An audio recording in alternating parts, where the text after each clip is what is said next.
qu'est-ce que tu fais ici? Putain, mais qu'est-ce que t'es moche. Putain, mais cette ville est vraiment insupportable, elle nous a transformés en biches. Putain, mais attends, mais j'ai plein de poils. Mais c'est ridicule. Katia, qu'est-ce que tu fous? Cynthia, on est dans la mer. Oh merde. Tu queen? Ah bah oui, j'avais pas vu. Oh merde. C'est insupportable. Puis regarde ce qu'on a retrouvé. On est dans un magasin de souvenirs. Parmi les 20 personnes qu'il y a dans le magasin, il y en a 3 qui gueulent. Je vous laisse deviner leur nationalité.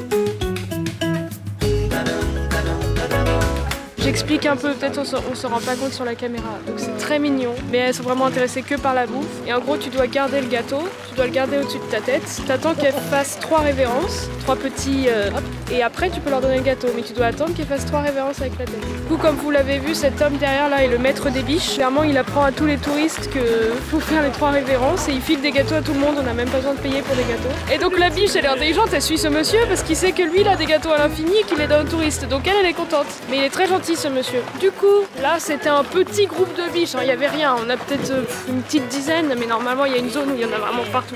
Ah ouais? Du coup on a acheté nous-mêmes nos crackers, et en fait c'est 200 yens, une partie de l'argent des crackers vont pour la protection des biches. Je vais te goûter le gâteau. Et moi je les garde pour les biches. Robin Hood and Little John are walking through the forest, laughing back and forth to what the other has to say. Reminiscing this and that and having such a good time. Oh-de-lottie, golly, what a day. Never ever think. Voilà, on a trouvé les fameuses biches qui mordent les fesses. Ce sont elles. C'est les petites jeunes, c'est les raquetteuses. Elles vont carrément aller sniffer tes poches et tes fesses au passage. Et maline celle-là. Elle est pas conne. Du coup, on repart des biches. Très très mignon, bien sûr. Après, faut pas espérer créer un lien fort avec une biche. Elle est là vraiment juste parce que vous avez de la bouffe. Vraiment, tu lui donnes le biscuit, tu veux essayer de la caresser après, c'est mort. Mais c'est très très mignon. C'est vrai. Vous avez aimé? Oui. Waouh, c'est la première réaction aussi forte que j'ai depuis tout le voyage. C'est le dernier jour. Du coup là, à côté des biches, nous allons visiter un temple, qui est un des temples dans lequel on peut aller dedans. Donc on n'a pas hésité. Nous allons voir, apparemment il y a plein de statues dedans. Je sais pas si j'ai le droit de filmer dedans. Non, j'ai pas le droit de filmer dedans, donc je vous raconterai après. Bon, du coup on est sorti du temple. J'ai filmé le prospectus, donc vous allez voir en gros ce qu'on a vu. Les statues qu'on a vues, c'est des bouddhas, des guerriers et tout ça. Et à l'intérieur, en fait, t'avais 2 prêtres / moines qui faisaient une prière, et moi je pensais que c'était un audio, un disque qui était en loop, quoi, parce que ça fait ils répètent toujours la même chose mais d'une manière si monotone et si régulière qu'en fait je pensais que c'était un audio, et en fait non, ils étaient les deux devant le Bouddha, mais ambiance Ça avait un peu, bah, c'est vrai qu'ambiance un peu sec. mais intéressant. Moi on a vu à l'intérieur. Du coup on est dans un petit resto avec vue. Là on est à côté d'un petit lac et on a des nouillasses, très typiques, très sympa, gérées et servies par un petit monsieur vieux, mignon. Voilà, c'était notre petit resto très sympa. Derrière moi les biches font la sieste, c'est la digestion. Donc là maintenant on va à un temple où il y a un gros Bouddha. Ouais. Ah oui, et il y a un objectif de glace au matcha aussi. Et acheter des souvenirs à la fin. Et acheter des souvenirs à la fin, as usual. On est en train de passer dans un énième parc pour aller au temple. Il y a des biches partout. Attendez, je vais tenter un truc. Tu veux la cam? C'est vraiment une cohabitation totale, quoi. Non, Julie, tu ne peux pas la ramener dans l'avion. Dommage. Tu ne peux pas. Sûr. Allez, Julie, on rentre. Ça passe pas en valise, ça, clairement pas. Voilà, elle marche avec nous. Oula, on passe dans un troupeau là. Pardon, non, désolé, pardon, désolé. Désolé, pardon. Antoine, tu lui dis bonjour avec... Ouais, voilà. Son pas bah, elle a mordu le gosse. Bah, il s'est approché beaucoup trop vite et beaucoup trop près. Julie, tu lui dis bonjour? Vous faites une petite révérence, s'il vous plaît, pour lui dire bonjour? Non, une révérence, vous. Putain, ils ont rien compris. Ils comprennent pas le mot révérence. Elle dit pas bonjour. C'est pas un chat. Je crois qu'elles aiment mes gâteaux apéro. Je pense pas. Je veux pas prendre le risque de buter une biche.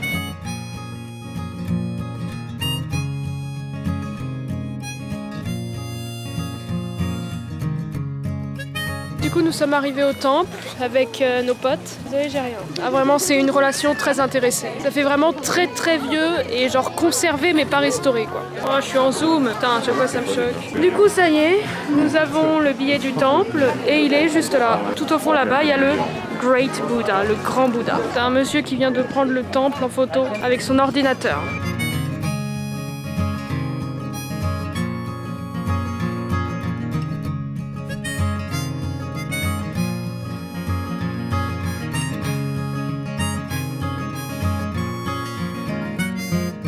Un peu d'explication. Il a été construit en 752, mais comme beaucoup de trucs au Japon, il a été détruit plusieurs fois, notamment à cause des feux. Parce que là-bas, tout est construit, enfin à l'époque, tout était construit en bois et en bambou. Il est fait de bronze et il est recouvert d'or. Par exemple, la main du Bouddha n'est pas d'origine, elle a été reconstruite après une de ses destructions. Il fait 18 mètres, 15 mètres à lui tout seul, 3 mètres de plateforme. Voilà, ça vous donne une petite idée de la taille du truc et donc de la taille du bâtiment. Hein. Le bâtiment dans lequel on est là, le temple dans lequel on est énorme. C'est une des plus grandes structures en bois du monde, mais ce n'est pas d'origine. Là, on est que dans 33% de ce qu'il était avant. C'était beaucoup plus grand avant.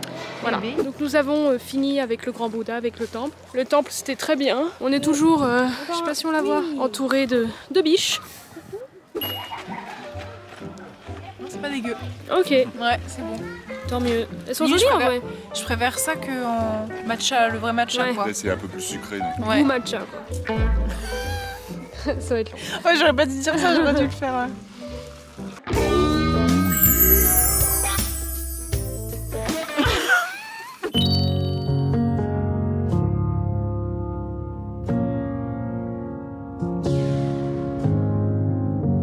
I'm really on the ropes this time.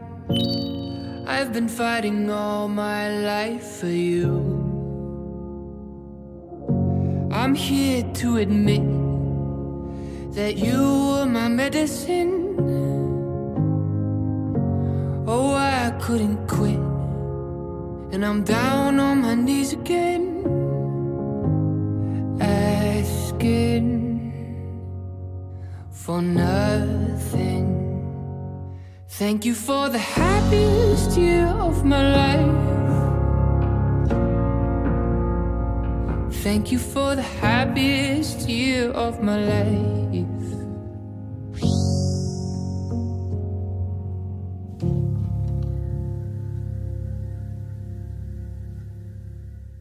Et c'est le dernier débris.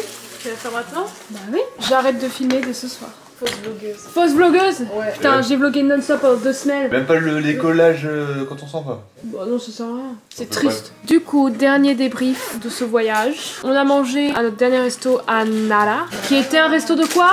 De okonomiyaki. Un resto de okonomiyaki. Une... Donc c'était très bon, c'était sympa et au final on est resté toute la soirée à Nara. On avait éventuellement prévu à la base d'aller à un quartier qu'on n'avait pas vu. Puis j'ai osé dire que je voulais pas y aller et on n'y est pas allé. Je voulais un truc plus chill, plus réflectif on va dire du voyage. Donc voilà, je voulais rester à Nara. Et c'est ce qui s'est passé. Du coup là nous sommes rentrés à l'appartement. Nous allons faire nos bagages. Donc ça va être un grand et long moment. Et on se réveille à 5h et quelques pour arriver à l'aéroport à 7h et quelques pour partir à 10h et quelques. Et arriver à 18h et quelques. En France, heure locale. 15 heures de vol, donc on a tous très très hâte. Julie? Oui. Tu veux nous faire un petit débrief de ce voyage? On a vu des biches. Tout le voyage, c'est les biches. Ah, de tout le voyage! Ah oui! J'ai préféré peut-être un peu plus Kyoto parce que il y avait le côté un peu plus nature et traditionnel que Tokyo, même si j'ai adoré l'ambiance de la ville, c'est vrai que c'est quand même axé beaucoup plus pour les geeks. Ce que j'ai préféré, je pense que c'est à Osaka, Nara, ce qu'on a fait aujourd'hui. À Kyoto, pour les temples, pour le côté traditionnel, sanctuaire. Même si j'ai quand même beaucoup aimé Kanazawa, parce qu'il y avait quand même la nature était quand même là. Puis on a visité des trucs. On est passé 2 jours, donc c'est difficile quand même de dire ce qu'on a aimé, ce qu'on n'a pas aimé. Enfin, c'est très peu de jours. Du coup, voilà, non, c'était vraiment chouette. En vrai, on a fait pratiquement tout ce qu'on voulait faire. Oui. Donc ça, c'est cool. En conclusion, c'est super et je sais pas si on y retournerait, en tout cas pas tout de suite. Mais voilà. Après, je vais pas dire que j'ai appris grand chose sur la culture japonaise non plus, parce que c'est vrai que vu qu'on est 4 Français, on est tout le temps ensemble. Oui, on n'a pas du tout parlé aux locaux à part 2 fois, mais c'était très peu, c'était en anglais. parler en toute façon. Ouais. Mais très chouette expérience. Loïc, tu veux venir débriefer?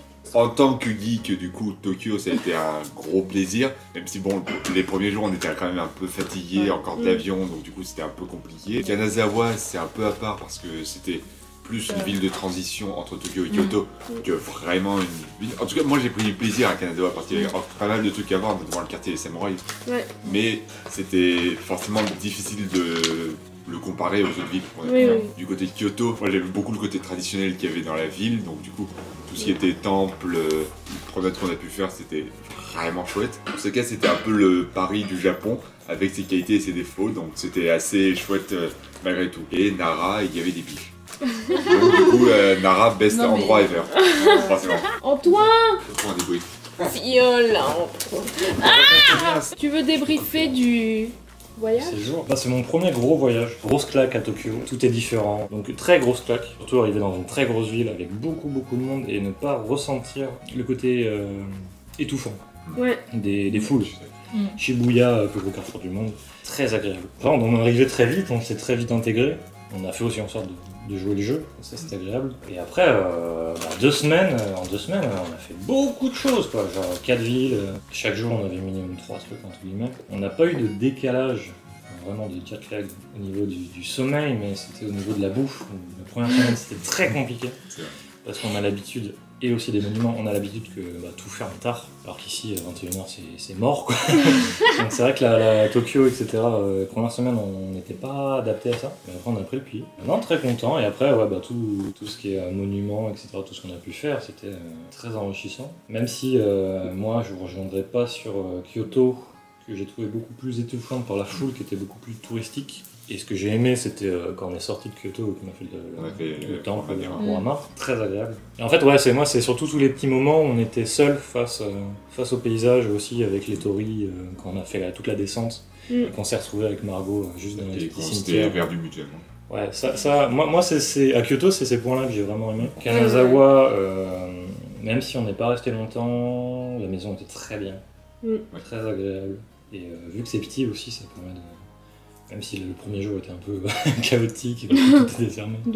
Mais le jour plein, on a fait quand même pas mal de choses. On a visité la maison, le musée du samouraï, là, c'est très agréable, même le temple. Faire une visite en japonais avec que des japonais, c'était aussi très dépaysant. Et Osaka, je l'ai pas vécu comme vous, parce que du coup, le premier jour, j'étais avec mon cousin.